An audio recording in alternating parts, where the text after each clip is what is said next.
Dorian Gray listened, open-eyed and wondering. The spray of lilac fell from his hand upon the gravel. A furry bee came and buzzed round it for a moment. Then it began to scramble all over the oval stellated globe of the tiny blossoms. He watched it with that strange interest in trivial things that we try to develop when things of high import make us afraid, or when we are stirred by some new emotion for which we cannot find expression, or when some thought that terrifies us lays sudden siege to the brain and calls on us to yield. After a time, the bee flew away. He saw it creeping into the stained trumpet of a Tyrian convolvulus. The flower seemed to quiver and then swayed gently to and fro. Suddenly, the painter appeared at the door of the studio and made staccato signs for them to come in. They turned to each other and smiled. "I am waiting," he cried. "Do come in. The light is quite perfect, and you can bring your drinks." They rose up and sauntered down the walk together. Two green and white butterflies fluttered past them, and in the pear tree at the corner of the garden a thrush began to sing. "You are glad you have met me, Mr. Gray," said Lord Henry, looking at him. "Yes, I am glad now. I wonder, shall I always be glad?" "Always? That is a dreadful word. It makes me shudder when I hear it. Women are so fond of using it. They spoil every romance by trying to make it last forever. It is a meaningless word too. The only difference between a caprice and a lifelong passion is that the caprice lasts a little longer." As they entered the studio, Dorian Gray put his hand upon Lord Henry's arm. "In that case, let our friendship be a caprice," he murmured, flushing at his own boldness, then stepped up upon the platform and resumed his pose. Lord Henry flung himself into a large wicker armchair and watched him. The sweep and dash of the brush on the canvas made the only sound that broke the stillness, except when now and then Hallward stepped back to look at his work from a distance. In the slanting beams that streamed through the open doorway, the dust danced and was golden. The heavy scent of the roses seemed to brood over everything. After about a quarter of an hour, Hallward stopped painting, looked for a long time at Dorian Gray, and then for a long time at the picture, biting the end of one of his huge brushes and frowning. "It is quite finished," he cried at last, and stooping down he wrote his name in long vermilion letters on the left-hand corner of the canvas. Lord Henry came over and examined the picture. It was certainly a wonderful work of art, and a wonderful likeness as well. "My dear fellow, I congratulate you most warmly," he said. "It is the finest portrait of modern times. Mr. Gray, come over and look at yourself." The lad started, as if awakened from some dream. "Is it really finished?" he murmured, stepping down from the platform. "Quite finished," said the painter. "And you have sat splendidly today. I am awfully obliged to you." "That is entirely due to me," broke in Lord Henry. "Isn't it, Mr. Gray?" Dorian made no answer, but passed listlessly in front of the picture and turned towards it. When he saw it, he drew back, and his cheeks flushed for a moment with pleasure. A look of joy came into his eyes, as if he had recognized himself for the first time. He stood there motionless and in wonder, dimly conscious that Hallward was speaking to him, but not catching the meaning of his words. The sense of his own beauty came on him like a revelation. He had never felt it before. Basil Hallward's compliments had seemed to him to be merely the charming exaggerations of friendship. He had listened to them, laughed at them, forgotten them. They had not influenced his nature.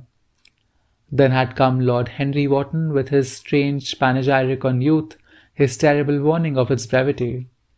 That had stirred him at the time, and now as he stood gazing at the shadow of his own loveliness, the full reality of the description flashed across him. Yes, there would be a day when his face would be wrinkled and wizened, his eyes dim and colourless, the grace of his figure broken and deformed. The scarlet would pass away from his lips, and the gold steal from his hair. The life that was to make his soul would mar his body. He would become dreadful, hideous, and uncouth. As he thought of it, a sharp pang of pain struck through him like a knife, and made every delicate fibre of his nature quiver. His eyes deepened into amethyst, and across them came a mist of tears. He felt as if a hand of ice had been laid upon his heart. "Don't you like it?" cried Hallward at last, stung a little by the lad's silence, not understanding what it meant. "Of course he likes it," said Lord Henry. "Who wouldn't like it? It is one of the greatest things in modern art. I will give you anything you like to ask for it. I must have it." "It is not my property, Harry." "Whose property is it?" "Dorian's, of course," answered the painter. "He is a very lucky fellow." "How sad it is," murmured Dorian Gray with his eyes still fixed upon his own portrait. "How sad it is. I shall grow old and horrible and dreadful. But this picture will remain always young. It will never be older than this particular day of June. If it were only the other way, if it were I who was to be always young and the picture that was to grow old. For that, I would give everything. Yes, there is nothing in the world I would not give. I would give my soul for that." "You would hardly care for such an arrangement, Basil," cried Lord Henry, laughing. "It would be rather hard lines on your work." "I should object very strongly, Harry," said Hallward.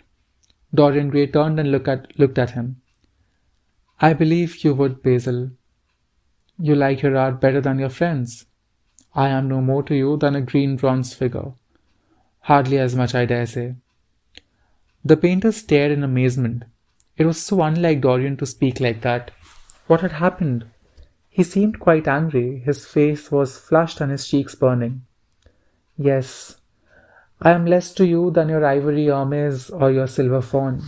You will like them always. How long will you like me? Till I have my first wrinkle, I suppose? I know now that when one loses one's good looks, whatever they may be, one loses everything. Your picture has taught me that. Lord Henry Wotton is perfectly right. Youth is the only thing worth having. When I find that I am growing old, I shall kill myself." Hallward turned pale and caught his hand. Dorian, don't talk like that. I have never had such a friend as you, and I shall never have such another. You're not jealous of material things, are you? You, who are finer than any of them." "I am jealous of everything whose beauty does not die. I am jealous of the portrait you have painted of me. Why should it keep what I must lose? Every moment that passes takes something away from me and gives something to it. Oh, if it were only the other way. If the picture could change and I could be what I am now. Why did you paint it? It will mock me some day, mock me horribly." The hot tears welled into his eyes. He tore his hand away and, flinging himself on the divan, he buried his face in the cushions as though he was praying. "This was your doing, Harry," said the painter bitterly. Lord Henry shrugged his shoulders. "It is the real Dorian Gray, that is all." "It is not." "If it is not, what have I to do with it?" "You should have gone away when I had asked you," he muttered. "I stayed when you asked me," was Lord Henry's answer. "Harry, I can't quarrel with my two best friends at once, but between you, both of you have made me hate the finest piece of work I have ever done. And I will destroy it. What is it but canvas and colour? I will not let it come across our 3 lives and mar them." Dorian Gray lifted his golden head from the pillow and with pallid face and tear-stained eyes looked at him as he walked over to the deal painting table that was set beneath the high curtained window. What was he doing there? His fingers were straying about among the litter of tin tubes and dry brushes, seeking for something. Yes, it was for the long palette knife. With its thin blade of lead steel, he had found it at last. He was going to rip up the canvas. With a stifled sob, the lad leaped from the couch and, rushing over to Hallward, tore the knife out of his hand and flung it to the end of the studio. "Don't, Basil, don't! It would be murder!" "I am glad you appreciate my work at last, Dorian," said the painter coldly when he had recovered from his surprise. "I never thought you would." "Appreciate it? I am in love with it, Basil. It is part of myself. I feel that. Well, as soon as you are dry, you shall be varnished and framed and sent home. Then you can do what you like with yourself. and he walked across the room and rang the bell for tea. You will have tea, of course, Dorian, and so will you, Harry, or do you object to such simple pleasures? Oh, I adore simple pleasures, said Lord Henry. They are the last refuge of the complex. But I don't like scenes except on the stage. What absurd fellows you are, both of you. I wonder who it was defined man as a rational animal. It was the most premature definition ever given. Man is many things, but he is not rational. I'm glad he's not, after all, though I wish you chaps would not squabble over the picture.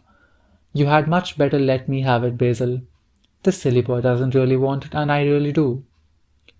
If you let anyone have it but me, Basil, I shall never forgive you, cried Dorian Gray. And I do not allow people to call me a silly boy. You know the picture is yours, Dorian. I gave it to you before it existed.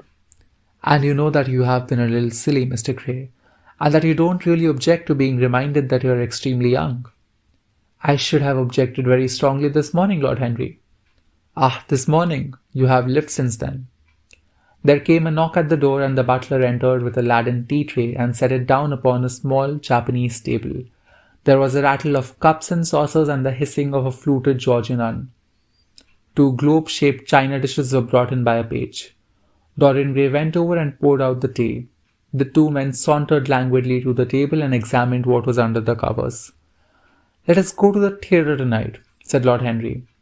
There is sure to be something on somewhere.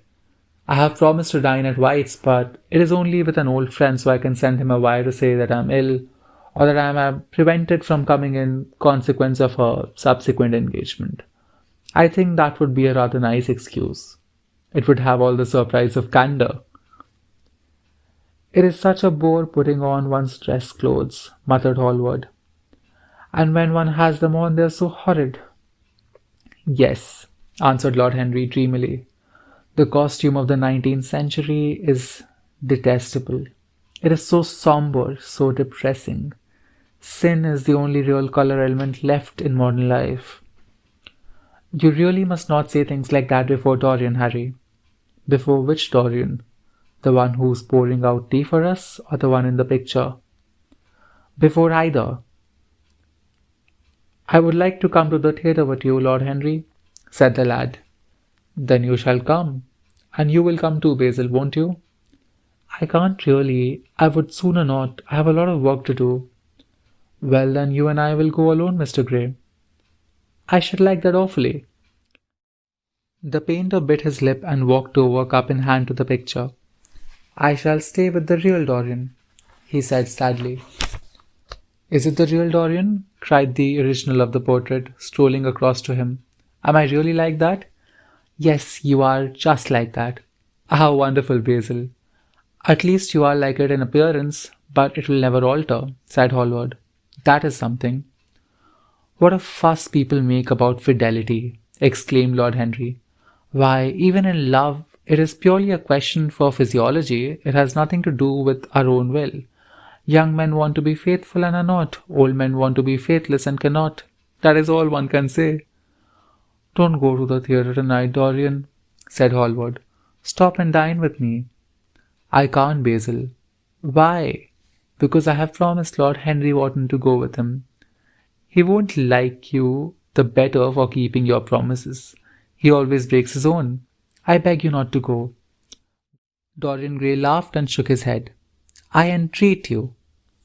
The lad hesitated and looked over at Lord Henry, who was watching them from the tea table with an amused smile.